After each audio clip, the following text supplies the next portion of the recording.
പുഷ്പം പോൽ ഇതൾ നീർത്തവേ മൂലശ്രുതിയിൽ ഓംകാരധ്വനിയെങ്ങും മുഴങ്ങവേ ഉഷസ്സൊരു സഹസ്രാര പുഷ്പം പോൽ ഇതൾ നീർത്തവേ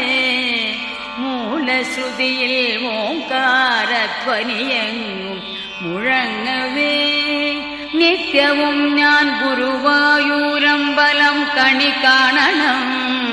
കരുണാമയനമ്പാടിക്കണ്ണനെ കണി കാണണം നിത്യവും ഞാൻ ഗുരുവായൂരമ്പലം കണി കാണണം കരുണാമയനമ്പാടിക്കണ്ണനെ കണി കാണണം ഇളം കാറ്റിൽ മയിൽ പീലി ഇളകുന്ന കിരീടവും കസ്തൂരി തിലകം ഗോപി കുറിയും കണി